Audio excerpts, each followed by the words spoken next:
Bismillahirrahmanirrahim. Tentang luasnya makna sedekah.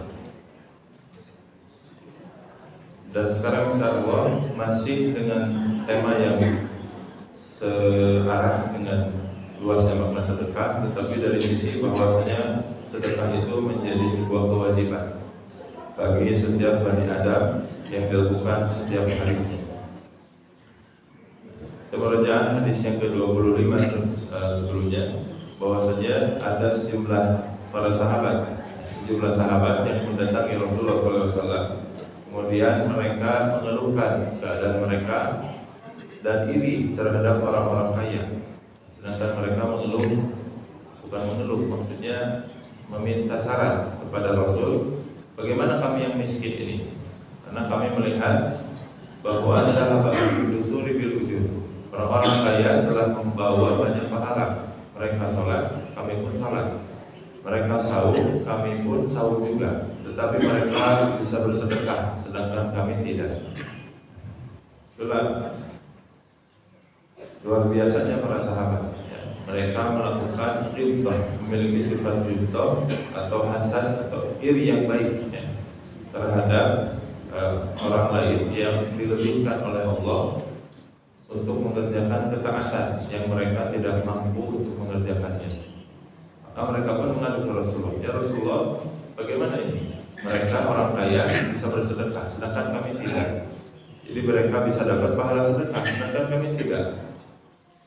Maka Nabi menghibur mereka dengan mengatakan hal-hal yang bisa menjadi alternatif dari ketidakmampuan mereka bersedekah dengan harta. Maka Nabi mengatakan awalaysa qad ja'alallahu lakum ma tasaddaqun. Maka Allah telah menjadikan potensi di dalam diri kalian juga untuk bersedekah. Dengan apa? Fa inna kulla takbiratin shadaqah. Setiap ucapan takbir, setiap ucapan tahmid, ucapan tahlil, amar ma'ruf, nahi munkar, itu pun merupakan sedekah. Nabi beralih daripada yang tadinya sedekah itu dengan harta, yang mana harta itu tidak bisa dilakukan oleh semua orang, tidak semua orang bisa melakukan ibadah harta. Maka Nabi mengalihkan dengan ibadah-ibadah yang bisa dilakukan oleh semua orang, seperti berzikir, seperti amar ma'ruf nahi munkar, yang kebanyakan orang bisa melakukannya. Bahkan kata Rasulullah SAW, wa fi bud'i ahadikum sadaqah. Ketika kalian melakukan hubungan suami istri dengan pasangan yang halal, maka itu pun merupakan sedekah. Para sahabat pun bertanya, ayati ahaduna syahwatahu wa yakunu lahu fihi ajr. Ya Rasulullah, apakah kami ketika melampiaskan syahwat kami itu bisa mendapatkan pahala? Kalau takbir, tahmid, kalau zikir, amar ma'ruf nahi munkar, tentunya itu pahala. Tetapi apakah berhubungan suami istri itu juga sedekah? Maka Rasul mengatakan, ara'aytum law wada'aha fi haramin akana alaihi wizr. Maka kalau seseorang di antara kalian melampiaskan syahwatnya di tempat yang haram, maka dia mendapatkan dosa. Bala ya Rasulullah. Para sahabat mengatakan benar. Maka begitu pula kalau syahwat kalian itu ditempatkan di tempat yang halal, maka tentunya mendapatkan pahala di sisi Allah Subhanahu wa taala. Para ulama mengatakan kullu ma'rufin sadaqah. Kan itu dalam sebuah hadis. Nabi mengatakan fa kullu ma'rufin sadaqah. Bagi setiap orang muslim yang beriman, selama dia niatkan kebaikannya itu untuk mencari ridha Allah Subhanahu wa taala, walaupun tadinya aktivitas duniawi, maka bisa menjadi sedekah, bisa menjadi pahala dalam artian. Selama aktivitas itu tidak mengandung kemaksiatan, tidak melarang, tidak melanggar syariat, baik itu ibadah makhluk tentunya, dan juga ibadah ghairu makhluk atau hal-hal yang mubah pada asalnya begitu. Seperti bekerja, makan, minum dan sebagainya. Kalau seseorang meniatkannya untuk Allah Subhanahu wa taala, kalau seorang meniatkannya di jalan ketaatan, maka orang tersebut bisa mendapatkan pahala sedekah. para sahabat pun bergembira dengan hadis tersebut, sehingga mereka dapat ternyata bersedekah dengan hal yang mereka punya, tidak selalu harus dengan harta. Apa pelajaran di dalam hadis ini? Pertama, bahwa manhaj Nabi ketika berdakwah itu lembut, memudahkan dan menggembirakan, memberikan kabar gembira. Bayangkan ketika orang miskin mengadu ke Rasulullah, ya Rasulullah, kita nggak bisa sedekah. Ya. Kalau Rasulullah negatif thinking itu udah dicaci maki sama Rasul. Nah, hatu miskin, hambat tegawe atau gitu, hambat ngedul, matanya gawe sing betul, dengan duit sing loba, kan enggak? Ya, justru Rasul memberikan alternatif. Ya. Maka Rasul mengatakan dalam hadis yang lain, basyiru wa la tunaffiru. Ya, berilah kabar gembira dan jangan membuat orang itu lari. Ya, yassiru wa la tu'assiru. Berilah kemudahan dan jangan dipersulit. Nah, kalau orang ingin berbuat taat, maka beri kabar gembira. Meskipun mereka secara fisik, secara lahiriah sebetulnya terbatas untuk melakukan ketaatan itu. Saya misalkan ketika ngajar Quran, ngajar tahsin, itu masya Allah banyak orang yang semangat belajar, datang ke majelis paling awal, kemudian bilang, Ustaz, saya mah kalau bisa mah ingin masuk kelas hafalan nanti tahsin, tapi pengen hafalan Quran. Pas begitu dites ternyata amuradul bacaannya. Tapi menurut kaidah ini, niat baik seseorang itu jangan dikecewakan. Jadi saya nggak boleh, Bapak pemurah makal dan mau baca oke, balelo kayak ini. Itu kecewa kalau seperti itu, jawaban seperti itu. Tapi apa? Manhaj Rasul adalah basyir, beri kabar gembira. Setidaknya niat mereka sudah baik. Belajar tahsin. Orang tua, Pak, kalau baru mulai belajar tahsin ketika sepuh, susah, Pak. Beda kalau anak-anak. Jadi ngajarin orang tua yang sudah tahu huruf dan sudah kebiasaan itu jauh lebih susah daripada ngajarin anak-anak yang masih polos belum tahu huruf. Al-Fatihah oke, bisa jadi 2 bulan nggak beres-beres. Bahkan Anas saja ini dari pengalaman. Alladzi yuwaswisu, itu ada yang kesulitannya minta ampun. Pak, alladzi yuwaswisu, alladzi yusawwisu yusawwisu terus bacanya. Kebiasaan dari dulu gitu. Bahkan ada yang Al-Fatihahnya ternyata bertahun-tahun salah. Ihdinas siratal mustaqim. Dia baca mustaqim, bukan mustaqim. Ini usia udah hampir 70. Mustaqim, iya mustaqim. Ternyata dari kecil sampai sekarang mungkin bacanya seperti itu. Tapi kan menurut kaidah ini nggak boleh dikecewakan, belum dicacimaki. Agus bagus, kok sedang dingin mau terus belum diajar ngaji segala. Bapak masing tobat nggak boleh kayak gitu. Ya, basyiru wa la tunaffiru. Beri kabar gembira, sambut niat baik mereka. Ya, saya alhamdulillah Pak Ken, jangan lihat hasil. Saya sering ucapkan gitu. Belajar agama itu, baik hafal Quran, baca Quran tahsin, jangan lihat hasil. Allah menilai prosesnya. Ada saya ngajar bahasa Arab di online, so, ada 40 orang satu kelasnya, dan campur ada mahasiswa, ada yang karyawan, ada yang orang tua juga. Usia 60 baru belajar. Tentunya hasilnya jauh kalah yang 60 itu. Ya, pas ujian ternyata jadi lainnya jeblok gitu, yang 60. Itu kan hampir-hampir kalau orang nggak kuat itu putus asa. Saat saya malah turun mana, misalnya gitu. Nah, saya selalu tanamkan jangan lihat orang lain, tapi lihat diri sendiri. Ya, walaupun bapak misalkan ya kalah sama teman sekelas, tapi setidaknya bapak bisa mengalahkan diri bapak dari yang kemarin. Kalau sekarang meskipun nilainya 40 gitu, yang lain dapat nilai 90, tapi 40 itu pun kalau tidak ditempuh gak akan ada. 40 itu kan berupa pemahaman, dia punya hafalan kalimat, dia hafal beberapa kaidah dan notasi. Ya. Setidaknya tahu makna-makna kalimat itu dalam belajar bahasa Arab itu. Maka selalu ada hasil. Tapi kalau membandingkan diri dengan orang lain ya susah. Itu pun Rasul ini. Rasul nggak membandingkan para sahabat yang miskin dengan yang kaya. Salah siapa miskin? Enggak. Tapi Rasul menyambut kabar gembira mereka dan memberikan alternatif sehingga mereka bergembira dan merasa Islam itu yasir, ya mudah, ya jangan dipersulit. Nah, kemudian para sahabat juga memiliki girah dalam beramal soleh.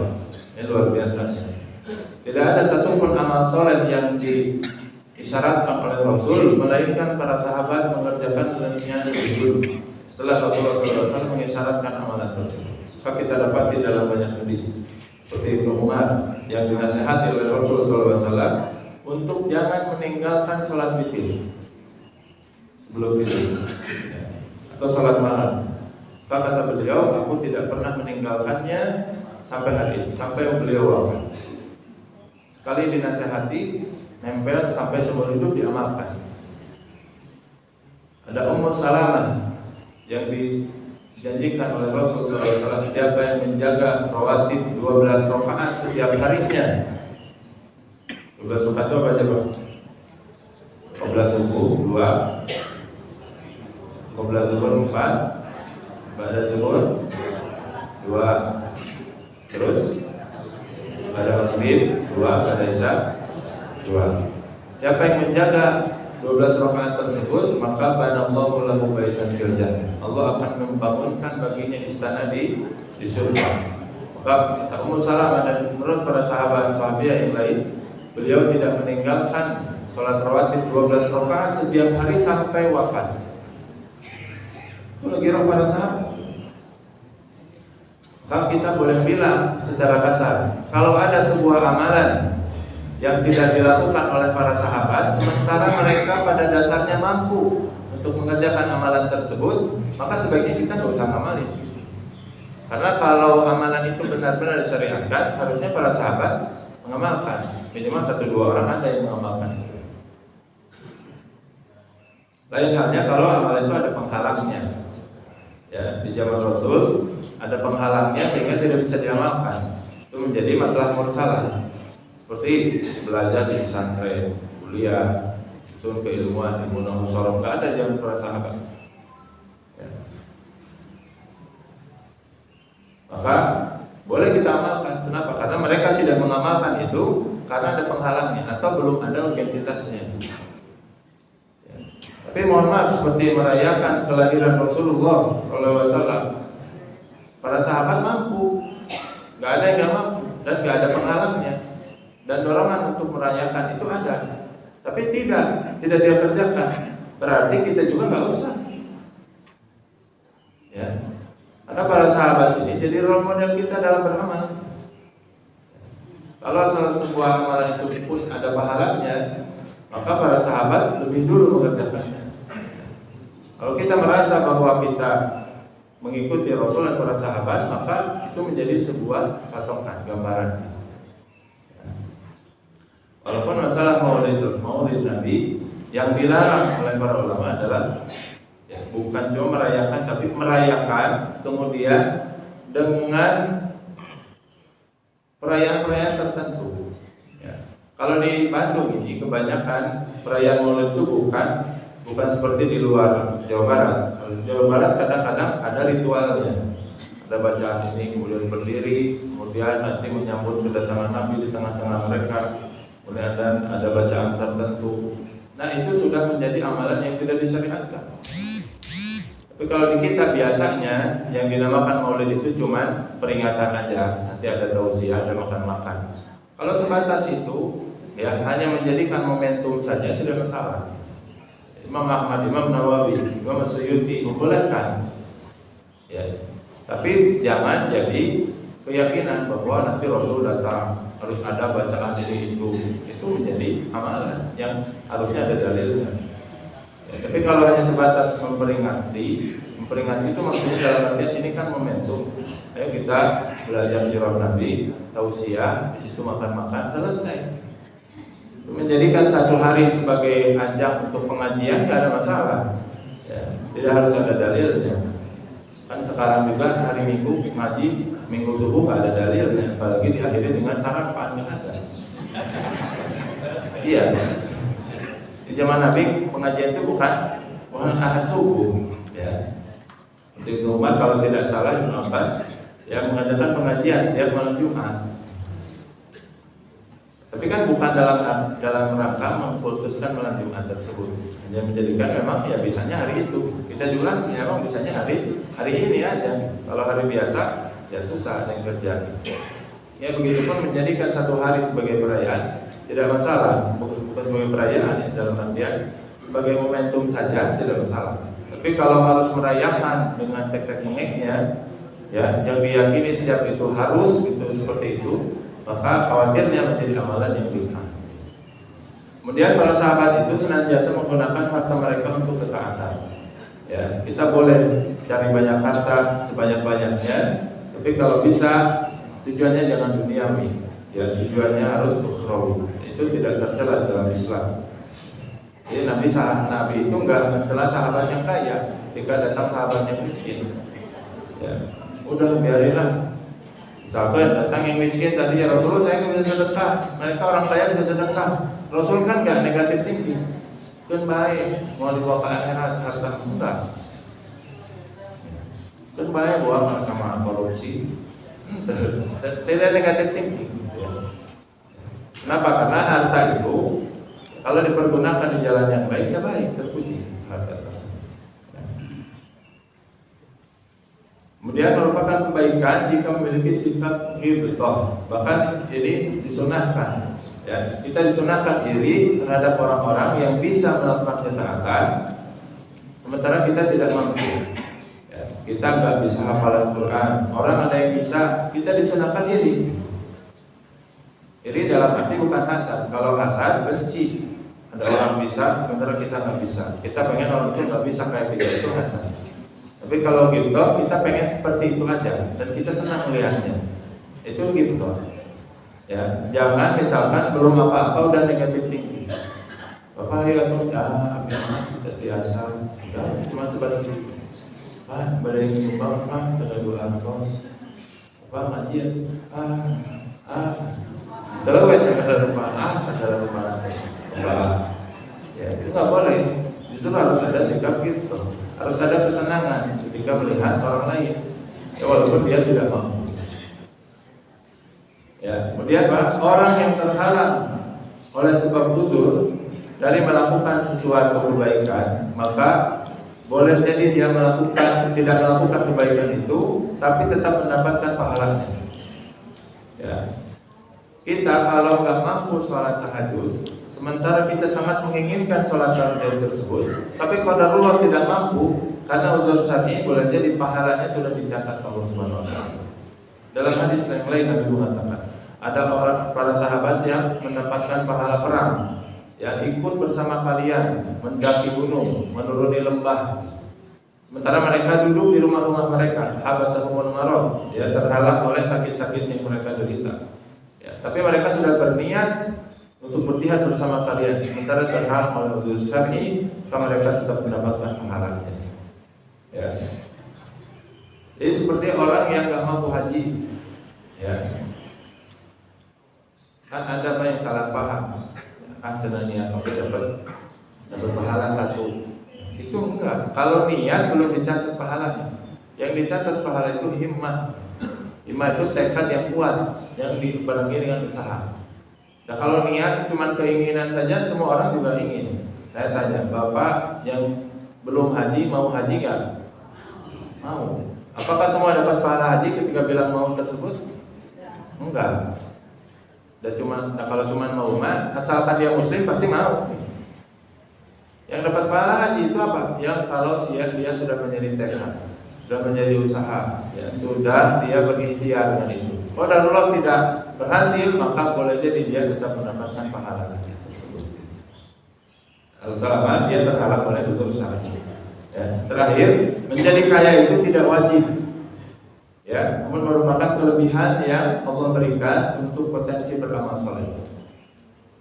Jadi kaya itu nggak wajib. Suka ada bahasa orang muslim wajib kaya, salah. Orang muslim nggak wajib kaya. Kalau wajib kaya berarti miskin dosa.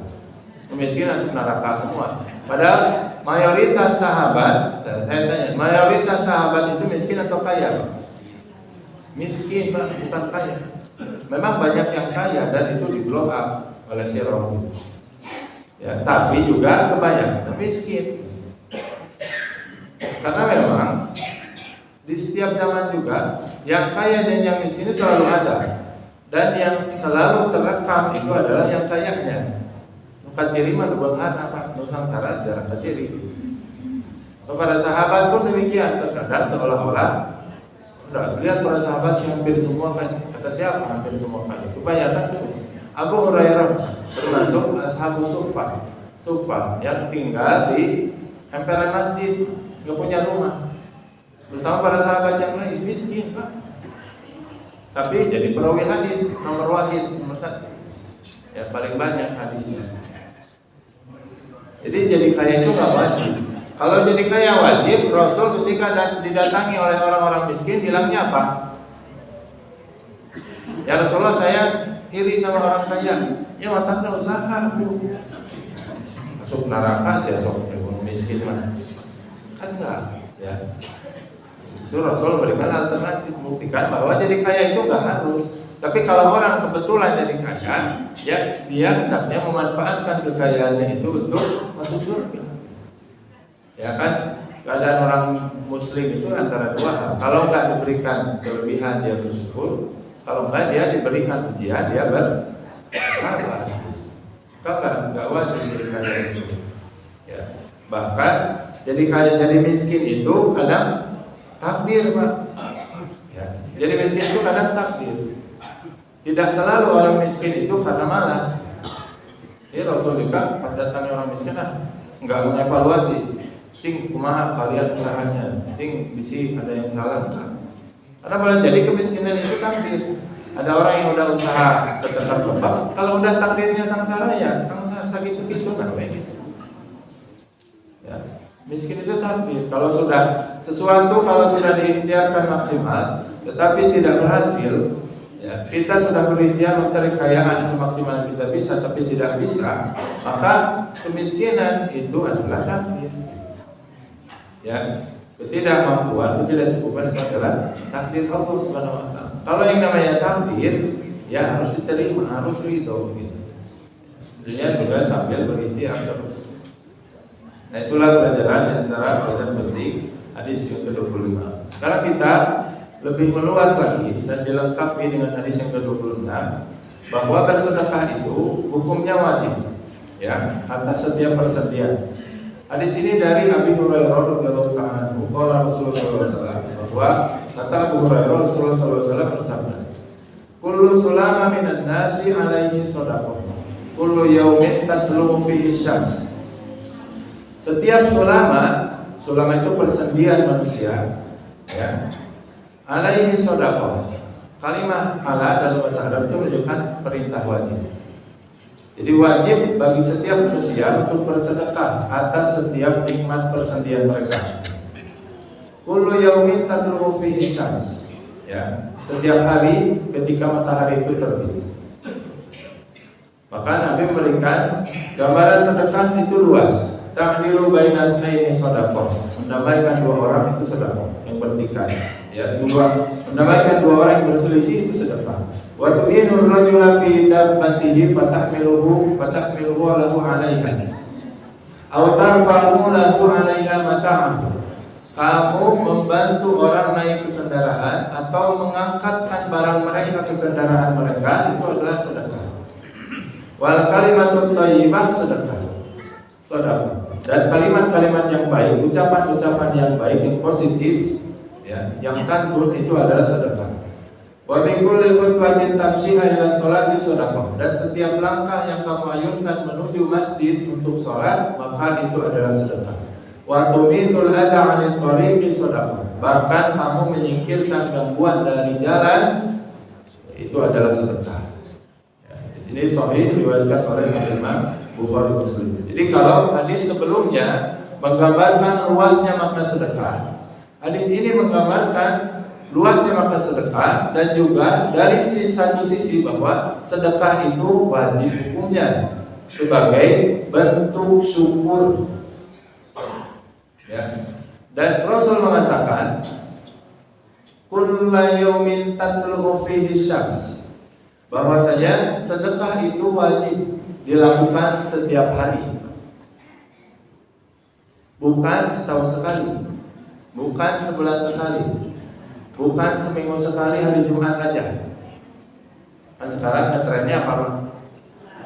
Jumat berkah, sedekah Jumat. Kata Rasul, sedekah itu bukan kullal Jumat, tapi kullu yaumin tatlu'u fihi syams, setiap hari ketika matahari terbit. Kalau kita berada di pagi hari masih hidup, maka kita wajib bersedekah. Kalau paginya ada, kitanya udah nggak ada, udah nggak wajib sedekah. Bisi, paginya nggak ada, kitanya udah dipanggil Allah, udah nggak wajib sedekah. Selama paginya ada, kitanya ada, walaupun mataharinya mendung, ini kiasan setiap hari wajib dikeluarkan sedekah. Kullu sulama minan nas, setiap persendian manusia, yang kata Rasulullah SAW, ya, setiap manusia itu diciptakan dengan 360 persendian. 360 persendian. Bayang Pak, kalau satu sendi berapa harganya Pak? Taruhlah murahnya berapa murahnya Pak? 10.000. 10.000 murah teh Pak. Bapak curug nggak bisa bengkok, bayar 10.000 murah. Nggak ada yang bayar 10.000. Ke tukang urut aja bisa 50.000, 75.000. Ya, itu Pak Ebon yang di Cagel. Sari donat sih, tapi minimal sampai 50.000. Kalau satu sendi 10.000 anggap murahnya. Dan setiap orang ada 360 sendi, berarti berapa? 3.600.000. Setiap tahunkah? Bukan. Setiap bulankah? Bukan. Setiap minggukah? Bukan. Setiap hari. Satu hari 3.600.000. 10 hari 36 juta. 30 hari 100 juta. Anggaplah dilempengkan diskon ya. 100 juta setiap bulan. Ada yang bisa sedekah sebulan 100 juta? Ketiga UMR kan? Dari mana bisa sedekah itu? Sementara itu nikmat semua. Bayangkan satu sendi aja Allah cabut nikmatnya, sehingga nggak bisa belok sendi kita. Terutama yang sering bermasalah itu di pinggang dan di lutut. Tiba-tiba bangun pagi hari rematik ya, atau rencangan gitu. Apapun itu namanya ya, udah ribu Pak. Dan ini kata para ulama, kalau kita ingin merasakan nikmat Allah Subhanahu wa taala, fatamanni nikmatallahi zawalaha. Bayangkan kalau nikmat itu enggak ada. Kita enggak akan sadar betapa besar nikmat persendian, nikmat tubuh diberikan sendi sebanyak ini kalau belum nikmat itu dicabut oleh Allah. Kalau sudah dicabut baru terasa. Kita nikmat kaki ini nggak bisa, kadang-kadang nggak bersyukur nih diberikan nikmat kaki. Ya, tapi kalau orang yang sudah kecelakaan, kakinya digips, dioperasi, luar biasa. Ya. Bersyukurnya minta ampun pas sudah sembuh. Dan anak-anaknya minta ampun juga gitu. Pas kemarin sehat, ternyata itu kan nikmat yang besar. Ya, sebagaimana Rasul mengatakan bahwa nikmat yang paling sering diusahakan adalah nikmat sehat. Ada seorang khalifah, kemudian didatangi oleh seorang ulama. Khalifah ini kalau nggak salah Umar bin Abdul Aziz. Didatangi oleh ulama. Kata Umar bin Abdul Aziz, yang alim, wahai ulama, berikan saya nasihat. Ausini. Kata ulama ini, wahai Amirul Mukminin, kalau di dunia ini tidak ada lagi air kecuali tinggal segelas ini, kamu cari kemanapun gak ada kekeringan gitu. Adapun di bawah sumur sana yang kamu kalau ngambil bisa mati gitu. Dan gak ada lagi kecuali tinggal segelas ini. Bayangkan hitopnya ke kita. Kata ulama ini, berapa harga segelas air yang menurut kamu pantas untuk kamu beli? Kalau nggak ada lagi, bayangkan. Jadi kita yang jawab. Kita nggak bisa minum kehausan. Kalau nggak minum mati. Ya, maka harta kita nggak ada artinya kalau kita mati kan. Maka kata Umar bin Abdul Aziz, saya mau beli dengan separuh harta saya. Oh ya udah, anggaplah ini sudah kamu beli dengan separuh harta. Berikan, diteguk airnya. Habis 1 gelas. Kata ulama ini, wahai Amirul Mukminin, sekarang ini bayangkanlah kalau air yang sudah kamu minum itu nggak bisa keluar. Berapa harga yang rela kamu keluarkan supaya air yang kamu minum itu bisa keluar lagi? Bayangkan Pak, lagi kebelet nggak bisa keluar. Kalau bahasa sekarang penyakit itu apa? Prostat atau bayan. Bayangkan itu terjadi. Dan gak ada yang bisa ngobatin kecuali kamu harus mau bayar dengan separuh hartamu. Maukah kamu membayarnya? Kata mikir kan, qualify. Kumaha deui ya. Ini orang harta saloba-loba tapi dia ngeganjal kumaha? Enggak bisa tidur, enggak bisa gerak. Ya udah. Akhirnya habis hartanya. Jadi ternyata Pak, nikmat bisa minum, nikmat bisa kencing itu mengalahkan seluruh harta yang kita punya. Cuma kita nggak sadar. Bapak kalau dikasih 10 juta, tiba-tiba pagi hari ada yang ngasih 10 juta ke rumah, bakal bilang apa tuh orang yang ngasihnya? Alhamdulillah, terima kasih ya. Jazakallah, benar dipuji-puji segala macam. Kalau bisa kita punya apa dikasihnya ini. Tapi mau nggak orang yang ngasih 10 jutanya itu ternyata ngasih 10 juta tapi minta imbalan 1 mata kita? Gak ada yang mau. Murah tuh 1 miliar, gak ada yang mau. Tapi setiap hari Allah berikan nikmat kita melihat, ya, nikmat kita mendengar, nikmat kita hidup. Kenapa kita tidak bersyukur kepada Allah Subhanahu wa Ta'ala? Baru dikasih 10 juta, syukurnya minta ampun. Dikasih lihat, dikasih sehat, dikasih hidup, kadang-kadang kita lupa untuk bersyukur. Ya, kenapa? Karena tabiat Ibnu Adam, ya, tabiat manusia itu memang kufur. Dia kebanyakan itu lalai untuk bersyukur. Bukan kufur artinya kafir, tapi dia kufur nikmat. Kebanyakan manusia itu lupa dengan nikmatnya. Maka Rasul mengingatkan, hakikatnya setiap persendian itu kata Rasul yang 360 itu wajib disedekahi. Itu bukan saklek harus berarti 360. Itu bukan saklek hanya persendian yang harus disedekahi. Artinya setiap hari Allah memberikan kepada kalian itu nikmat yang banyak, maka bersedekahlah. Maka lakukanlah ketaatan. Dan untungnya Allah memberikan keringanan. Rasul memberikan keringanan bahwa sedekah itu tidak harus dengan uang. Walaupun asalnya harusnya dengan uang sedekah itu. Tapi kan gak akan ada yang mampu. Kayak tadi uang berapa sih? Dan uang sebanyak apapun gak senilai masalahnya gitu. Gak senilai dengan nikmat yang Allah kasih. Walaupun cuma 1 sendi. Ya, maka Rasul memberikan alternatif dengan sedekah-sedekah di luar sedekah uang. Ya, walaupun asalnya dengan uang. Artinya bukan berarti kita jadi pelit. Udah sedekah ternyata nggak harus dengan uang. Udah sekarang mah uang itu sakuan aja jajan. Bukan gitu. Asalnya itu sedekah dengan uang. Ya, di ayat Quran kebanyakan sedekah dengan uang. Ya, nanti kita bahas. Dan kata para ulama, seorang dikatakan bersyukur itu kalau memenuhi 3 rukun. Jadi sering kita bahas. Yang pertama, syukur itu diyakini dan diamalkan dengan hati. Asalnya syukur itu amalan hati. Seorang bersyukur kalau hatinya bersyukur. Ya, di antaranya dengan cara meyakini setiap nikmat itu dari Allah Subhanahu wa taala. Ya, menjauhi sikap ujub. Ya, ujub itu merasa bahwa nikmat yang kita punya itu hasil kerja keras kita.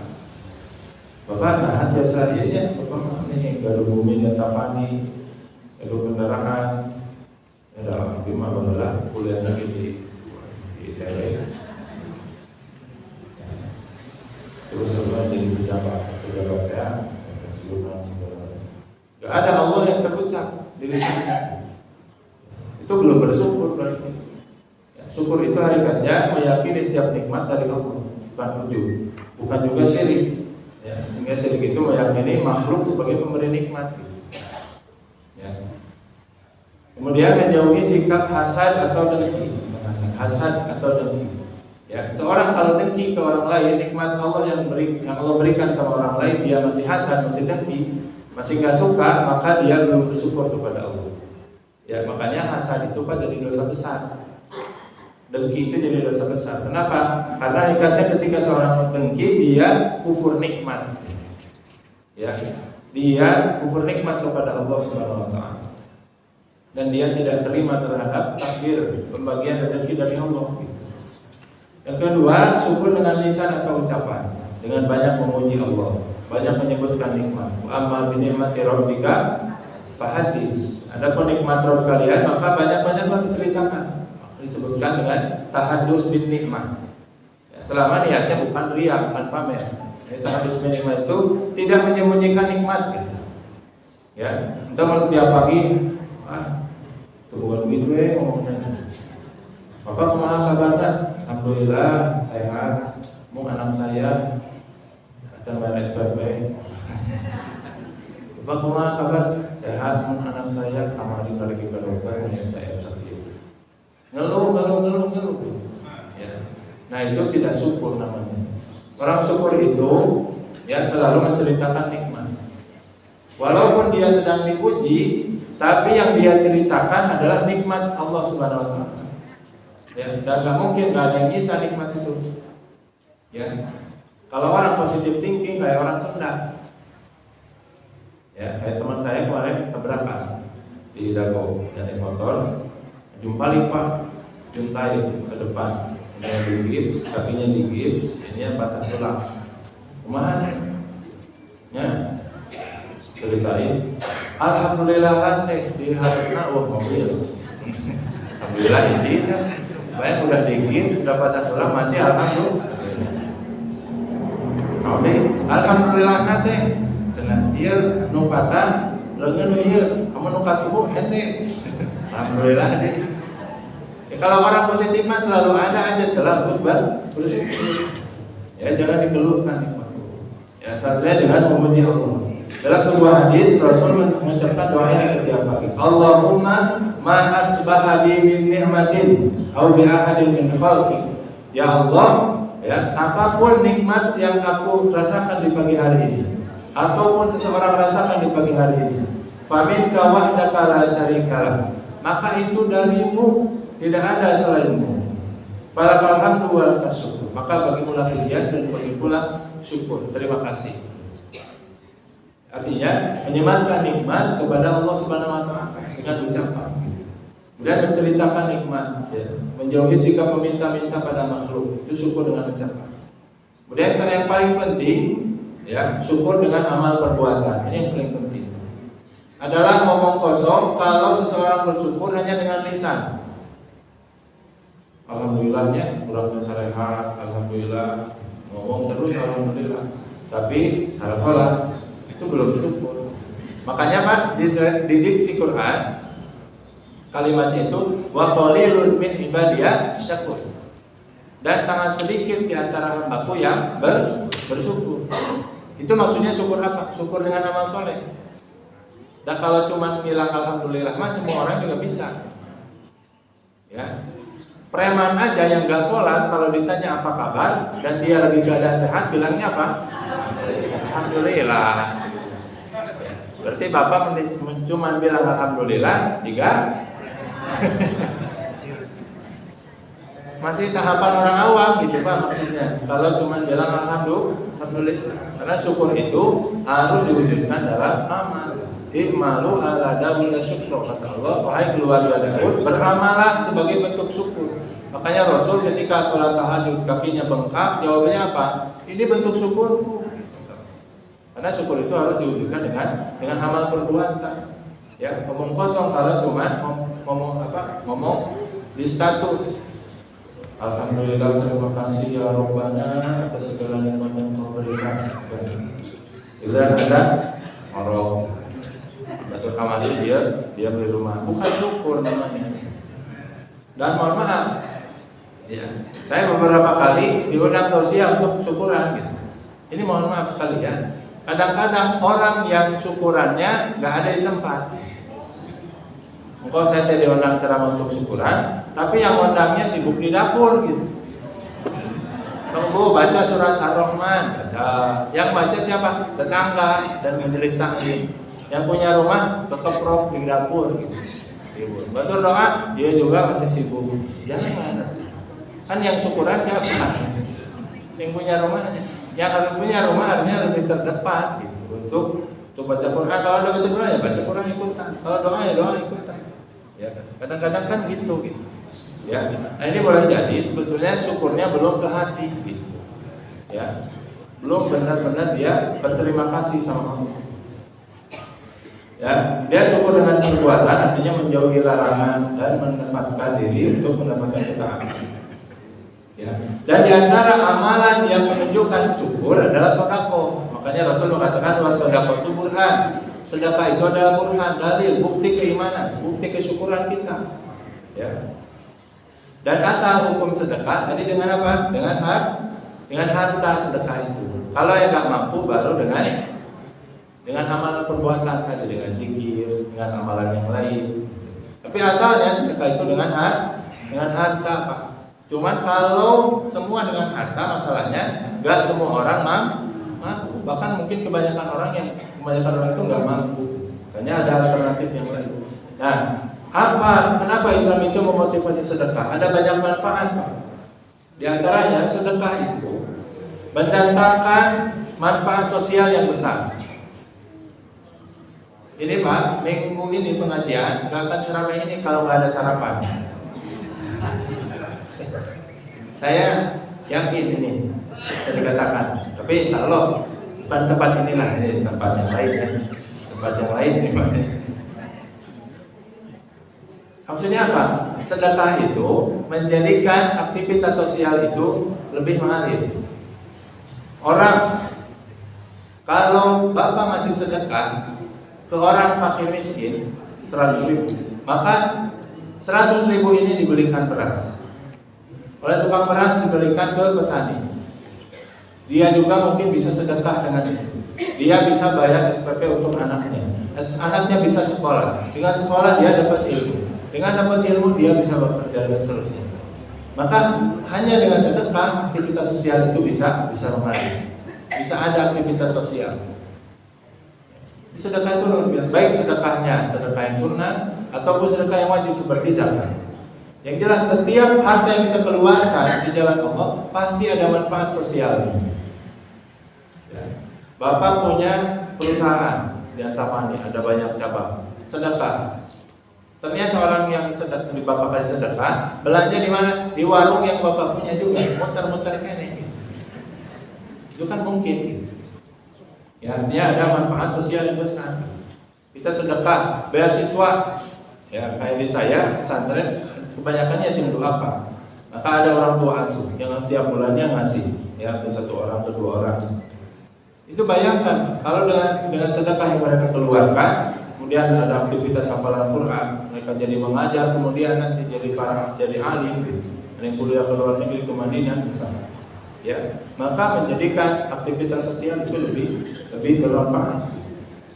Yang kedua, manfaat sedekah adalah orang yang bersedekah ini mendapatkan manfaat yang jauh lebih besar dibandingkan dengan orang yang menerima sedekah. Kalau kita sedekah, Pak, makanan, kalau kita sedekah makanan, itu orang yang makan makanan kita jadi apa? Ya, jadi itu Pak, ya. Jadi tenaga, tapi jadi ujung-ujungnya jadi apa? Habis di situ kan, habis di kamar mandi akhirnya. Tapi makanan yang kita keluarkan untuk kita sendiri jadi apa? Allah lipat gandakan pahalanya. Berlipat-lipat, gak akan habisnya. Ya. Boleh jadi di dia habis, di kita enggak. Allah berkahi usaha kita. Allah lipat gandakan rezeki kita. Bahkan Allah berikan kegembiraan. Ini Pak yang luar biasa. Sedekah itu ya bisa membangkitkan efek dopamin di otak kita, sehingga orang yang bersedekah itu hidupnya bahagia. Jangankan orang sedekah Pak. Bapak lihat Instagram, lihat konten di YouTube, ada orang yang sedekah. Ada Bu ya. Kemudian yang dikasihnya itu sampai terharu. Kita ikutan terharu. Padahal kita mah cuma nonton. Apalagi kalau kita yang sedekah, kita yang ngasih. Karena kata Nabi, al-jaza min jinsil amal. Balasan itu tergantung bentuk perbuatan. Kalau kita ngasih sedekah, orangnya bahagia nggak? Bahagia. Maka Allah pun akan memasukkan kebahagiaan ke dalam hati kita yang berikan sedekah. Al-jaza min jinsil amal. Ya, maka secara tidak langsung boleh kita bilang, kalau kita ngasih sedekah, maka kita mendapatkan jauh lebih banyak kebaikan daripada orang yang kita berikan sedekah. Maka jangan sombong ketika sedekah. Dan itu untuk kebaikan kita sendiri. Makanya Allah mencela orang yang bersedekah dengan cara yang buruk. Ya. Kenapa? Karena sedekah itu untuk diri kita sendiri. Ya, kemudian sedekah itu adalah perintah Allah untuk bersyukur yang tadi ada di dalam hadis ini. Ya, manfaat sedekah. Dengan sedekah kita menjadi orang yang bersyukur. Ya, karena syukur itu harus diwujudkan dengan mengeluarkan sesuatu yang kita cintai. Kata Allah, "Lan tanalul birra hatta tunfiqu mimma tuhibbun." Kalian tidak akan mendapatkan puncak kebaikan karena bersyukur sampai kalian mengeluarkan apa yang kalian cintai berupa harta. Ya. Makanya omong kosong kalau seseorang itu mengaku taat, mengaku soleh, tapi masih kikir untuk sedekah. Kita harus evaluasi diri kita masing-masing. Ya. Karena kebaikan itu seperti dalam surat Al-Baqarah, laisal birra tuwallu wujuhakum dan sebagainya. Ya, kata Allah, bukan kebaikan itu bukan kamu berdebat tentang masalah kiblat, tentang masalah fikih, tapi kebaikan itu orang yang beriman dan mengeluarkan harta wa atal mal. Ya, antara kebaikan itu. Yang terakhir, ya, kenapa kita wajib bersedekah? Karena pada akhirnya harta itu akan habis. Mau kita sedekahkan mau enggak, harta itu akan kita tinggalkan. Kalau enggak hartanya yang habis, ibu dikasih atau jalan-jalan bawa uang 200.000 ke pasar baru, ya, ke usungnya besar baru. Kemana? Kasih Marekon. Marekon jalan-jalan bawa 200.000. Ada apa enggak? 200.000 ini receh lah, 5.000-an. Udah mau enggak? Kita punya pilihan ngasih enggak 5.000 ini. Kalau kita kasihin uang kita 5.000, sisanya 155.000 itu bakal habis. Dan ternyata kalaupun kita enggak kasihin itu, ternyata ujung-ujungnya bakal habis juga di sana. Gak mungkin nyisa. Kalau hartanya nggak habis, kitanya yang habis, yang mati duluan. Ya, hartanya sih masih ada, cuman kitanya yang mati, yang ninggalin harta itu. Maka ujung-ujungnya kita bakal berpisah dengan harta itu. Maka cara supaya harta itu abadi dengan sedekah. Maka salah kalau ada yang bilang harta itu nggak dibawa mati. Harta yang nggak akan dibawa mati adalah harta yang pada saat kita mati hartanya masih ada.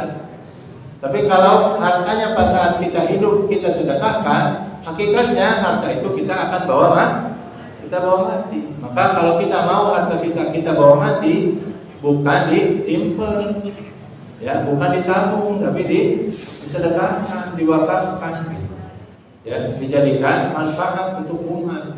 Maka harta itu akan kita bawa mati. Itu diantara makna manfaat sedekah. Nah, di hadis ini, ya, Rasul menjelaskan di antara bentuk-bentuk sedekah, ya, selain di hadis sebelumnya. Di antaranya di sini mengatakan tahdilu baina sunaini sedekah. kamu mendamaikan dua orang berselisih, itu sedekah. Ini luar biasa, Pak. Salah satu ajaran Islam adalah Islahu Zatil Bain, ya, kalau dalam surat Al-A'raf. Ya, jadi mendamaikan dua orang yang berselisih. Dalam surat Al-Hujurat Allah mengatakan innamal mu'minuna ikhwatun. Semuanya orang beriman itu bersaudara. Fa aslihu baina akhawaykum wattaqullah la'allakum turhamun. Semuanya manusia orang mukmin itu bersaudara, maka damaikanlah di antara mereka kalau ada perselisihan. Ya, bahkan Rasul itu, Pak, sampai membolehkan orang berbohong demi apa? Mendamaikan. Ibu teh tahu di sebelah kanan rumah lagi pas saya sama yang di sebelah kiri rumah. Kalau tahu ayat ini, kalau tahu perintah ini, boleh sampai kebohong kita juga. Ibu teh tahu sebelah kanannya lagi nyewa sebelah kiri rumah karena masalah parkiran mobil biasanya. Tetangga sok ributnya. Tapi masalah parkir mobil lah halaman itu. Karena ibu tahu, ibu beli belum bisa berita. Orang melihat 20.000 yang besar. Saya sering beli soalnya. Ibu ngirim ke sebelah kanan rumah, belinya 2. Pak, ini dari si bapak itu. Ke sebelah kiri rumah juga, Pak, ini dari si bapak itu. Ngebohong, boleh nggak? Boleh. Suka dilakukan nggak?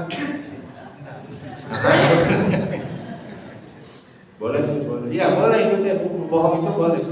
So, minimal kita bilang, "Hei, itu kata si Eno, ampura cenah, teka aja kamu itu." Padahal mau ngomong ampura.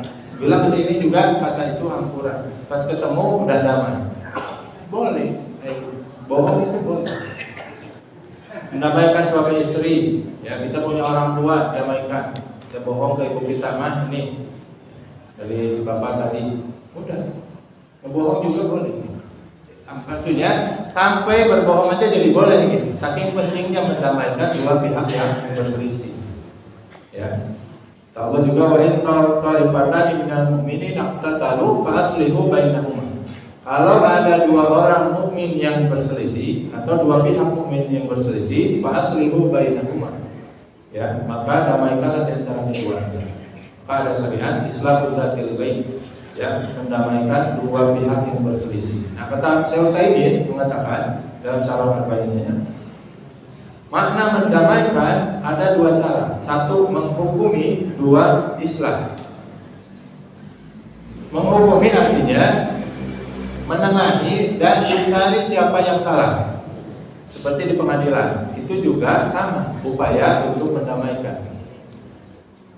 Jadi dicari misalkan perselisihan ini diakibatkan atau disebabkan karena si A menzalimi si B. Maka cara kita mendamaikan keduanya adalah dengan menghukum si B.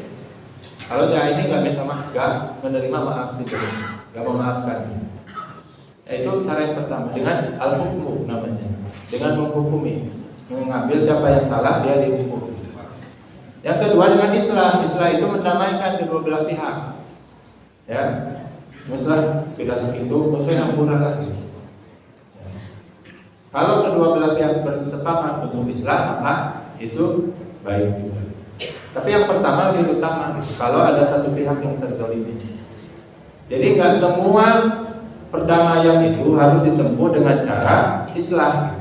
Bisa juga dengan cara hukum tadi. Misalkan Bapak punya teman pinjam uang nggak dibayar-bayar, saya pengen menengahi karena udah jadi musuhan bertahun-tahun, ya. Dan saya bisa punya 2 pilihan, ya. Bisa maksa si B ini buat bayar, atau mengajak kedua belah pihak untuk islah. Ini untuk supaya mengikhlaskan, dihibur nanti ikhlasnya jadi pahala kalau diridhokan dan sebagainya. Dan si B ini supaya minta maaf, yang akhirnya ada jalan tengah, yakni islah. Nah, itu makna ta'dilu baina isnain, ya, mendamaikan antara kedua belah pihak. Ya, kemudian kata Rasulullah, menolong seseorang naik ke atas kendaraannya atau mengangkatkan barang di kendaraannya itu juga bersedekah. Ini kalau konteks zaman dulu mah sangat real. Karena orang zaman dulu kendaraannya unta dan kuda yang biasanya susah naik kalau sendiri. Maka kalau kita nolong orang untuk naik kendaraannya, ya, para sahabat nolong orang naik ke unta, naik ke kudanya, itu jadi sedekah.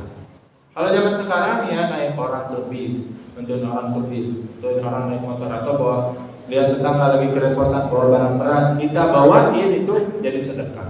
Ya. Yang intinya apa? Ibadah sosial yang intinya. Ya, seorang muslim itu punya sifat kepedulian terhadap lingkungan sosialnya. Bukan cuma dia tugasnya jalan dari rumah ke masjid untuk sholat, dari itu masjid ke rumah, bolak-balik masjid rumah. Sementara gak kenal tetangga yang lagi kerepotan. Ya, kalau kita punya tetangga lagi pindahan, ya, kita bantu, itu jauh lebih baik. Ya, dibandingkan dengan kita hanya bolak-balik ke ibadah ritual saja. Artinya apa? Seorang muslim wajib punya kepedulian sosial. Ini syarat sebetulnya. Ya, yang ini menjadikan pertanda saja. Ya, bukan saklek harus bantu naik kendaraan. Zaman sekarang mana naik kendaraan gampang. Maksudnya kalau ada orang kesulitan di sekitar kita, yang aktivitas seharian kita, maka kita bantu, itu jadi sedekah. Kemudian berkata yang baik, kalimatut thayyibatu sedekah, sedekah. Berkata yang baik juga sedekah. Ya, dalam bahasa Sunda kita punya banyak pilihan, ada yang halus, ada yang kasar. Kalau kita milih menjauhi perkataan yang kasar, memilih perkataan yang halus, jadi sedekah. Ya, dalam mengungkapkan kebaikan kita punya banyak diksi. Ya, bisa dengan cara yang keras, bisa dengan cara yang lembut menyampaikan nasihat. Maka pilih cara yang lembut, jadi sedekah.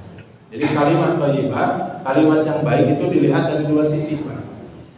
Pertama dari zatnya, kalimat itu kalimat yang baik, niatnya baik. Yang kedua dari caranya, cara penyampaiannya harus baik juga. Misalkan dalam dakwah, Pak, dalam nasihat. Ya, ibarat kita punya uang ini berharga, Pak. Uang ini zatnya berharga. Tapi kalau kita ngasihinnya dilemparin, orang juga akan mau. Nasihat, kalau ada orang yang salah kita kasih nasihat itu berharga seperti uang. Tapi kalau kita nasihatinya dengan cara yang kasar, maka jadinya jatuhnya salah juga. Ya, maka jadinya keliru dan tidak akan diterima oleh orang yang mendengarkan nasihat itu. Ya, begitulah kata Rasul, setiap langkah menunaikan sholat, ya, setiap langkah mau ke masjid itu merupakan sedekah. Maka memperbanyak langkah ke masjid, ya, itu merupakan bentuk sedekah.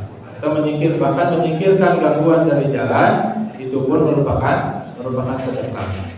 Ya, jadi seluruh aktivitas kita itu wajib kita kerjakan dalam rangka apa? Memenuhi kesyukuran tubuh kita.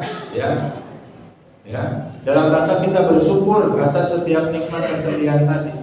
Ya, setiap nikmat yang Allah berikan di pagi hari. Maka kalau ada orang nggak sama sekali berbuat ketaatan dalam satu hari, maka dia tidak memenuhi sedekah itu. Ya, dan di hadis yang lain Nabi menambahkan, ya, setiap anak Adam itu memiliki 360 persendian. Maka setiap takbir, tahmid, tasbih, istighfar itu merupakan sedekah. Ya, amar ma'ruf nahi munkar sedekah. Ya, siapa yang melakukan semua itu kata Rasul, maka dia telah menjauhkan dirinya dari api neraka. Jadi telah menunaikan kewajiban sedekahnya. Dan dalam riwayat yang lain, wa yujzi'u min dzalika rak'atan, ya, minad duha. Ya, rak'atani yarfa'uha minad duha. Dan dicukupkan semua itu dengan dia sholat 2 rakaat dalam sholat duha. Jadi kalau kita lihat tadi sedekah itu ternyata banyak, harus zikir, harus amar ma'ruf nahi munkar. Ternyata Rasul memberikan opsi. Salah satu yang bisa mencukupi semuanya adalah menunaikan sholat duha 2 rakaat. Ternyata itu ada yang gampang. Ya, tapi bukan berarti kita jadi mengabaikan yang lain yang tadi.